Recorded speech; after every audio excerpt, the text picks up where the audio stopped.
Bonjour à toutes et à tous. Aujourd'hui, nous vous proposons de découvrir un documentaire particulièrement poignant.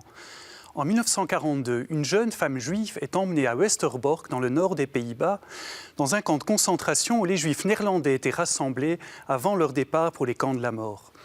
Cette jeune femme s'appelle Etty Hillesum. Un peu à la manière d'Anne Frank, elle a tenu un journal intime où elle partageait son vécu en pleine occupation nazie. À travers ce journal, on découvre un cheminement humain et spirituel hors du commun. Dans le film que nous vous proposons de visionner, nous allons suivre des étudiants Louvain-la-Neuve partis à la rencontre de cette figure exceptionnelle. Etty Hillesum, une femme européenne d'avant-garde, c'est un film d'André Bossuroy.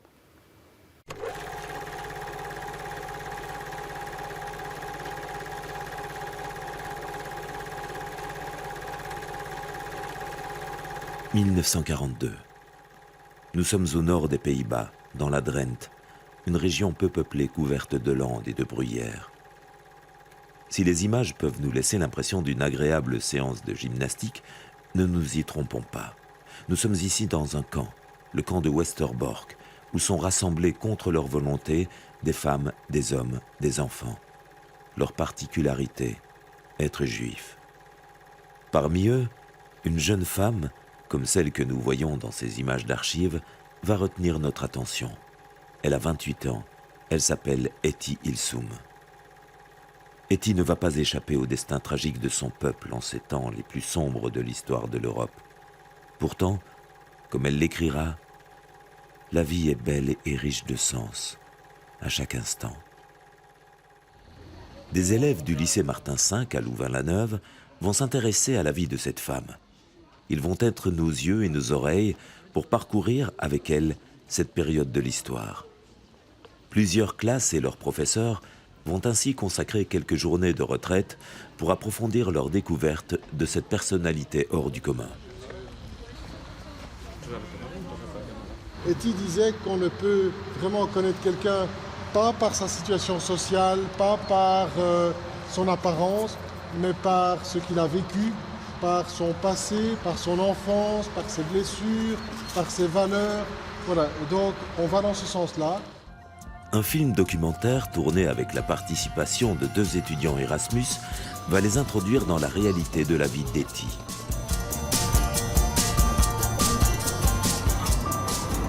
Excuse-moi, est-ce que je peux m'installer ici? Oui, pas de problème.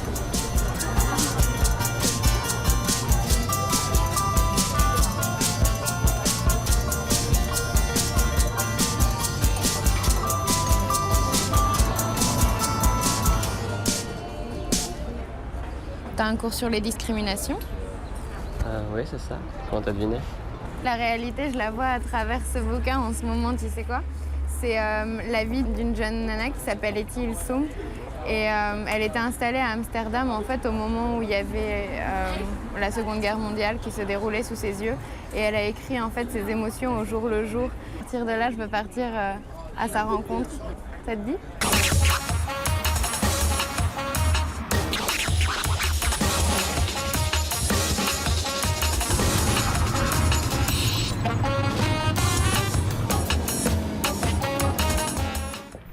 Ça y est, on est sur le point d'adopter de nouvelles mesures anti-juives.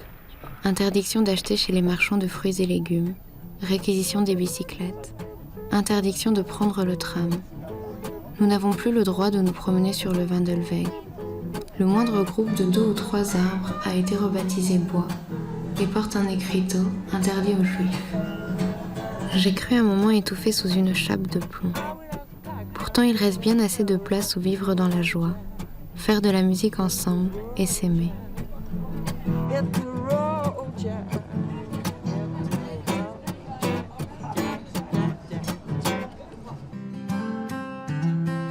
En fait, je n'ai pas peur. Pourtant, je ne suis pas brave, mais j'ai le sentiment d'avoir toujours affaire à des hommes. et la volonté de comprendre autant que je le pourrais le comportement de tout un chacun.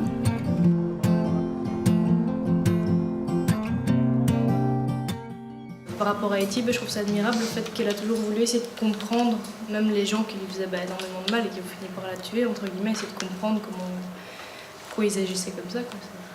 Comment est-ce possible d'imaginer que des foules se soient laissées entraîner dans cette folie du système national-socialiste, la folie d'un homme et d'un groupe d'hommes qui ont établi un système qui a mené l'humanité dans une guerre mondiale et avec une extermination de 6 millions de personnes volontairement programmée. La barbarie, dans le cas des génocides, et notamment de la Shoah, n'est pas simplement le produit de quelques psychopathes, aussi dangereux soient-ils. Si l'on veut se donner les moyens de contrer la barbarie en profondeur, c'est-à-dire de l'éradiquer de la condition humaine, il faut accepter de comprendre ce qu'on pourrait appeler les racines collectives de la barbarie. On doit dire, et il faut reconnaître, que l'organisation totalitaire, celle en particulier qui a sévi à Auschwitz, qui a autorisé la Shoah, est une organisation quasiment optimale. C'est une organisation en particulier qui fait appel à l'intelligence des hommes, qui fait appel à la raison humaine. Elle est fondée sur le calcul, sur la division du travail, sur la préméditation ou la planification, c'est-à-dire tous les outils dont nous disposons et que nous utilisons encore aujourd'hui pour faire tourner le monde, même de manière inégalitaire. Cette organisation industrielle, dans le cas de la Shoah, elle a fonctionné comme un voile. C'est-à-dire que, tout en étant éminemment moderne, elle a permis à ceux qui y participaient de ne pas s'interroger sur les finalités de leur action, de faire en sorte qu'ils soient aussi efficaces en vendant des chaussettes qu'en tuant de manière massive les Juifs d'Europe. Et du même coup, on comprend que l'organisation industrielle, ce caractère éminemment moderne d'Auschwitz, a permis de suspendre le jugement moral de tous ceux qui y participaient et de faire en sorte qu'ils puissent se protéger derrière un argument d'efficacité ou de modernité pour commettre ce qui encore aujourd'hui reste la plus grande barbarie, que les hommes se sont destinés à eux-mêmes.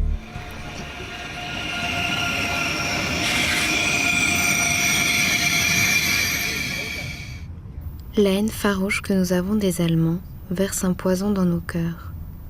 On devrait les noyer, cette sale race, les détruire jusqu'au dernier. On entend cela tous les jours dans la conversation. Mais venue soudain cette pensée libératrice, n'y aurait-il plus qu'un seul Allemand respectable, qu'il serait digne d'être défendu contre toute la horde des barbares, et que son existence vous enlèverait le droit de déverser votre haine sur un peuple entier. Elle est super humaniste, enfin je sais pas trop comment dire, mais elle est courageuse et elle est hyper intéressante et hyper profonde. Elle a réussi à aller chercher au plus profond d'elle et au plus profond des autres, ce qu'il y a de meilleur. Et c'est vraiment assez incroyable de réussir à faire ça dans ces conditions, alors qu'elle était au camp de la mort. Elle avait été peut-être persécutée une partie de sa vie et pourtant elle arrivait quand même à rester positive, à rester pleine d'amour, à aimer les autres. Elle avait beaucoup d'humanité envers tout le monde. Magie du tournage, nos deux reporters croisent dans le train un expert d'Etty Hillesum, le rabbin James Baden.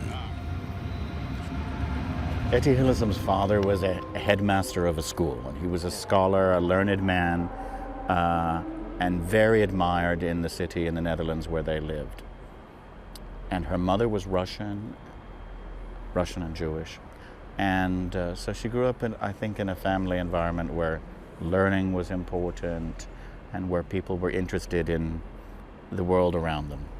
I think Anne Frank lived in a similar family, interested in their fellow human beings. I don't think they led what we would call conventional religious lives.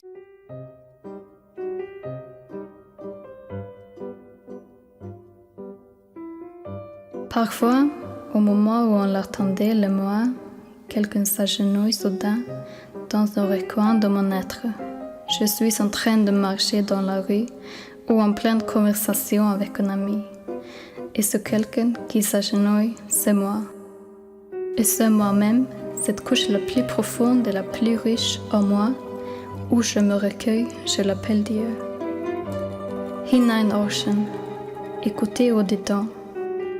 Ce qu'il y a de plus essentiel et de plus profond en moi, écoute le sens et la profondeur de l'autre. Dieu écoute Dieu.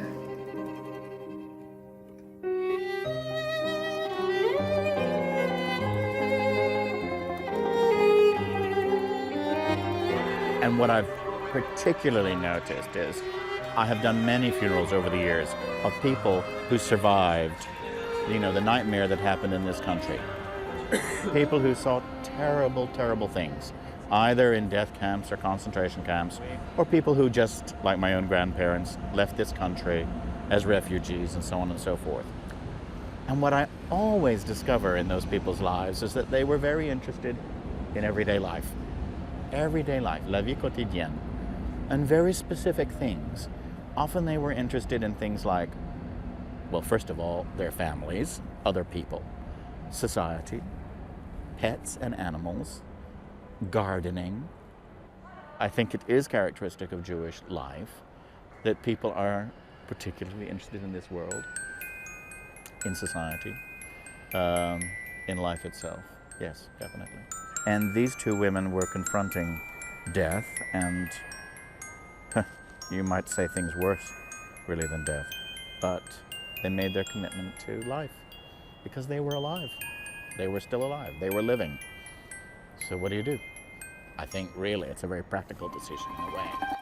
Ce qui m'a vraiment touché de cette personne, c'est le fait qu'elle ait tiré uniquement du positif et gardé une attitude toujours incroyable face au désastre qu'elle a vécu.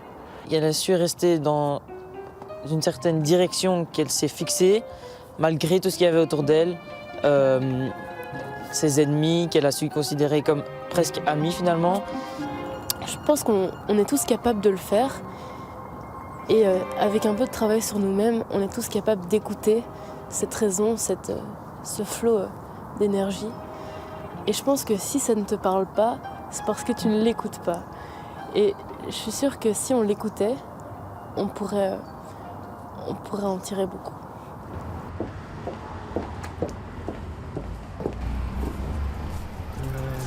Hello. There's Rosa to be? Yeah, no, Rosa.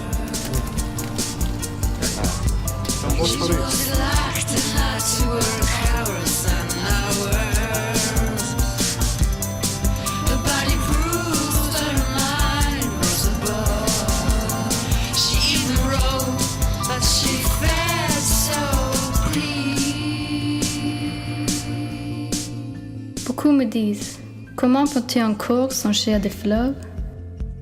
Hier soir, j'ai fait un dernier petit détour à la recherche d'une charrette de fleuriste et je suis rentrée chez moi avec un grand bouquet de roses. Et elles sont là. Elles ne sont pas moins réelles que toute la détresse dont je suis témoin en une journée.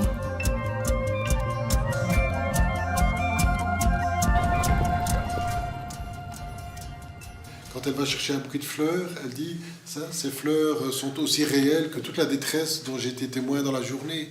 Donc, par les petites choses concrètes, elle va chercher le réel. Et moi, je m'interroge aussi sur le fait qu'on sent qu'elle est arrivée à l'intérieur d'elle-même, à trouver au fond de son âme, au fond de son être, je dirais, la vie en elle, au-delà du réel. Donc, comment arriver à, je dirais, être convaincu que la vie existe, que la vie est là, au-delà de ce que le réel me montre.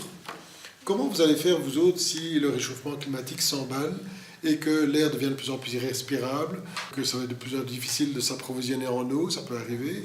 Comment vous allez faire, vous, pour, je dirais, garder, ne pas désespérer? Elle a vécu des moments de désespérance dans son livre, elle voit, mais chaque fois elle fait ce travail, elle va chercher plus loin. Qu'est-ce qu'elle a mis en place pour ça? Donc la paix commence par nous et on peut toujours s'en sortir, peu importe dans quelle situation on est, peu importe les atrocités qui nous arrivent à l'extérieur, tant qu'on a nous-mêmes, tant qu'on est là pour nous, on peut toujours s'en sortir et toujours apporter de la paix aux autres. Donc, et aussi, il y a toujours une situation sert toujours à quelque chose. Par exemple, cette situation l'a permis de se développer tellement personnellement qu'elle est devenue quelqu'un de très spirituellement élevé et très sage et nous apporter des messages aux générations futures. Pour réussir à transformer les situations très négatives en des trucs positifs, en des tremplins. On a vu ça. Ouais, c'est ce qu'elle faisait totalement. Oui. Elle arrivait bien. Pour trouver sa paix intérieure, il faut réussir à trouver l'amour il faut réussir à aimer tout le monde.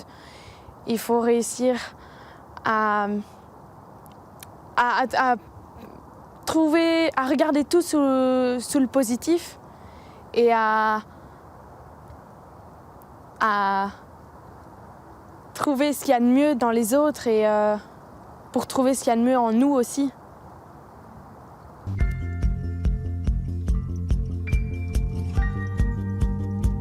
Si la paix s'installe un jour, elle ne pourra être authentique que si chaque individu fait d'abord la paix en soi-même, extirpe tout sentiment de haine pour quelque race ou quelque peuple que ce soit, ou bien domine cette haine et la change en autre chose, peut-être même à la longue en amour, ou est-ce trop demandé? C'est pourtant la seule solution.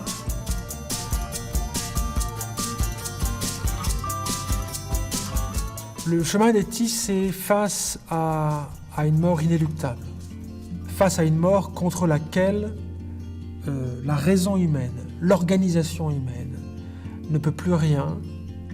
Il y a une forme de transfiguration qui va jusqu'à reconnaître que celui qui frappe est un humain, c'est-à-dire jusqu'à reconnaître le fait que la barbarie est une barbarie humaine, jusqu'à reconnaître que l'inhumanité dont ils sont dans leur chair et dans leur existence, la victime, est une inhumanité profondément humaine. Donc c'est un défi pour la raison, et c'est un défi pour la vie de l'esprit. Et face à ce défi, d'abord, on peut dire que Etty Hillesum s'approprie ce défi, ce qui n'est pas le cas de tous. Elle va jusqu'à penser ce défi, cette folie. Voilà, donc là je crois qu'on a ce que peut être une spiritualité profondément moderne, c'est-à-dire une spiritualité qui ne se cache pas derrière la naïveté ou derrière simplement la référence à un autre monde, mais qui pose la question du rapport à Dieu ou de l'absence vertigineuse de Dieu face à la barbarie humaine.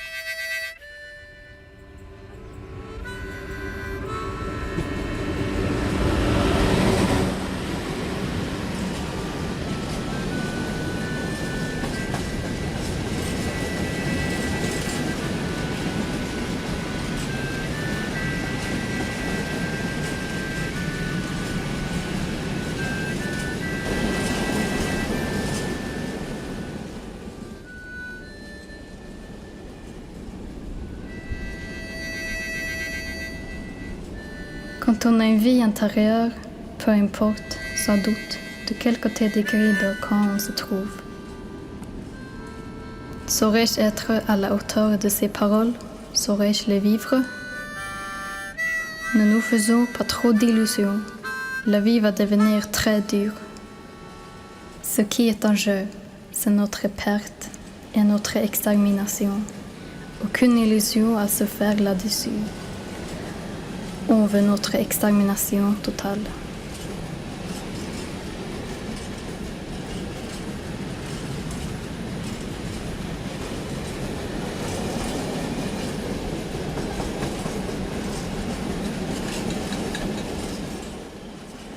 En juin 1942, les mesures contre les Juifs se resserrent. Des bruits courent qui font état d'un plan d'extermination à travers toute l'Europe, ainsi que de convois qui les acheminent vers des camps de la mort.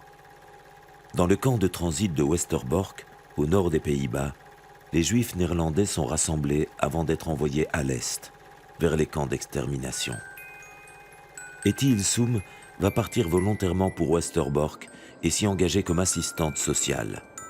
Dans son journal, elle va décrire la vie des siens dans les camps, marquée par les humiliations, les privations et la perversité des mesures dont ils sont les victimes. Comme ce panneau retrouvé sur le wagon d'un train où l'aller vers Auschwitz, mais aussi le voyage retour, sont indiqués.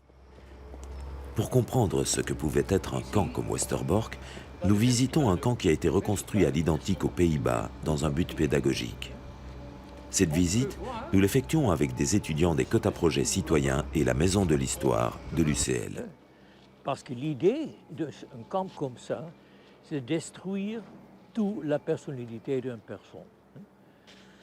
Ok, ici sont les baraques pour les prisonniers. Dans un baraque comme ça, il peut occuper 480 prisonniers. Et on sépare les familles. Les hommes et les garçons dans la zone des baraques, les femmes et jeunes filles dans la baraque des femmes, et enfants de moins de 5 ans peuvent rester chez un des parents. Normalement, c'est la mère. Hein. OK. Bien, on va ici. Chez Etty, on peut voir les petites choses, la manière qu'elle a de se déplacer dans le camp, de décrire les différentes communautés qui existent. Alors il y a toutes ces observations qui sont là, mais surtout, c'est sa démarche d'aller rencontrer les gens qui sont là, ceux qu'elle connaît, ceux qu'elle ne connaît pas, et de mettre ça en lien, je pense, avec sa démarche personnelle d'introspection, de retour sur son intériorité, où elle va essayer où elle va se découvrir ce lieu, ce Dieu, qu'elle finit par l'appeler comme ça en tout cas ce lieu d'intériorité, cette vie qui est là, dans laquelle elle peut retourner et se ressaisir.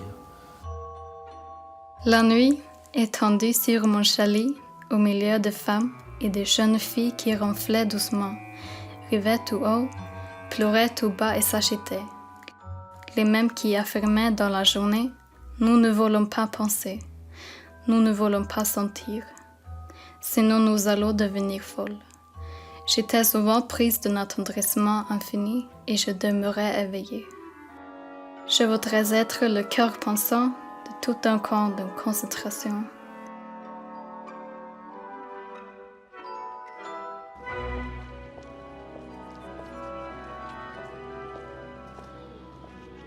Machieltje Prins. C'est aussi une histoire spéciale. Né ici, dans le camp. Son mère est enceinte et l'enfant est ici. Mais quand ils sont arrivés à Westerbork, c'est le camp de concentration pour mettre tous les juifs néerlandais à des camps de destruction, il était très très malade. Et le commandant du camp là-bas a mis lui dans l'hôpital pour quelques jours. Et quand il était en bien condition, on a mis lui en transport pour le dernier transport à Sobibor. C'est-à-dire l'idée qu'on fait un petit bébé qui est malade, on fait en bonne santé pour le tuer dans bonne santé. C'est incroyable, hein? Mais c'est nazi. Ici, on se trouve dans un camp de concentration qui a été fermé il y a une septantaine d'années. C'est pas non plus énorme. Des camps de ce genre, il y en a encore dans certains endroits du monde, même si parfois on essaie de l'oublier ou peut-être simplement de passer à côté parce que c'est plus simple de vivre ainsi. Et lorsque justement on va remettre en cause ces acquis, notre démocratie, l'état de droit, notre système de justice, les droits de l'homme, c'est assez révélateur du fait que on pense que ça n'arrivera plus jamais, on n'arrête pas de dire qu'il ne faut pas oublier, que ça ne se reproduira pas, mais je pense que si on ne fait pas attention, ça pourrait se reproduire, et même chez nous, pas spécialement dans des pays plus autoritaires que l'on pense, comme par exemple la Corée du Nord, mais même en Europe, si on ne fait pas attention, il y a des risques réels que ces systèmes néfastes totalitaires puissent revenir sur notre sol à nous. Ce genre de choses auxquelles il faut faire attention. Pas les prendre comme une fatalité en se disant mon Dieu, il y a de plus en plus d'extrêmes, que ce soit à gauche ou droite, mais se dire attention, c'est un signal, il faut écouter les gens et essayer de rétablir un vrai dialogue et pas forcément prendre les idées extrêmes comme unique vérité ou comme unique réponse à tout, quoi. Moi, je te rejoins là-dessus. On avait constaté que 2018 c'était l'année du populisme un peu. Alors, tout le monde dans tous les pays dit un peu ce que tout le monde a envie d'entendre et c'est toujours la faute de certains et de pas d'autres. Et du coup, je pense que c'est un danger et il ne faut pas hésiter à s'indigner, je pense vraiment ouvertement On le fait assez sur les réseaux sociaux, parfois même un peu trop, mais il ne faut pas hésiter à s'indigner ouvertement quand il y a des choses qui posent problème et qui ne peuvent pas être dites. Et je pense, par exemple, après une journée comme celle-ci, que le négationnisme a clairement pas sa place, quoi.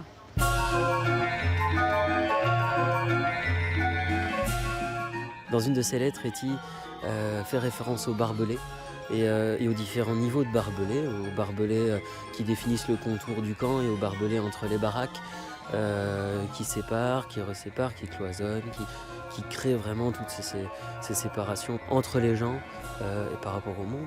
Et en fait, elle rapporte les paroles d'une des personnes avec qui elle a une interaction à propos du fait d'être derrière les barbelés et qui dit en regardant les villas à l'extérieur, mais est-ce qu'eux ne sont pas derrière les barbelés? Ça peut poser des questions sur savoir est-ce que la liberté est vraiment ôtée quand on est enfermé ou est-ce qu'elle peut être reconquise ou retravaillée autrement? Le 7 septembre 1943, Etty est déportée de Westerbork avec toute sa famille. Par les fentes du wagon qui l'emmène à Auschwitz, elle glissera une ultime carte postale qui sera retrouvée sur les voies par des paysans. Elle et les siens seraient montés dans le train en chantant.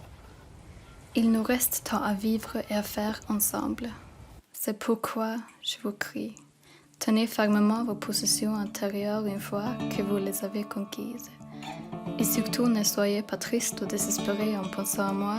Il n'y a vraiment pas de quoi. Je trouve la vie belle et riche de sens et je me sens libre.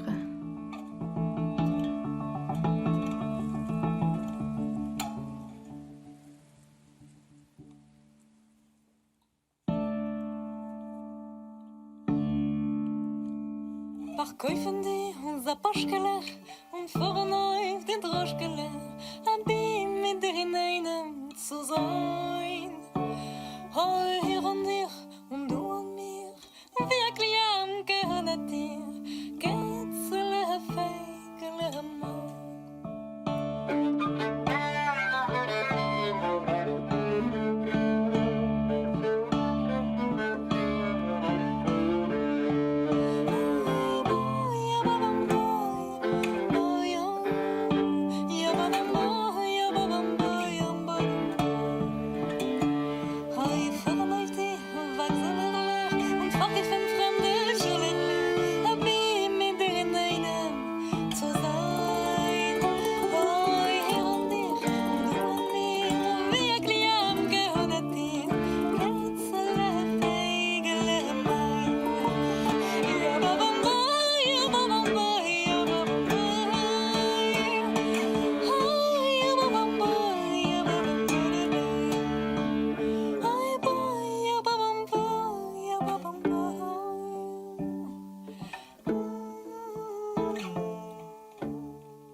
Merci à André Bossuroy et à son équipe pour ce documentaire. Nous espérons qu'il vous a plu, voire peut-être inspiré.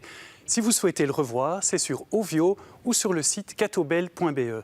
Merci pour votre fidélité et à très bientôt.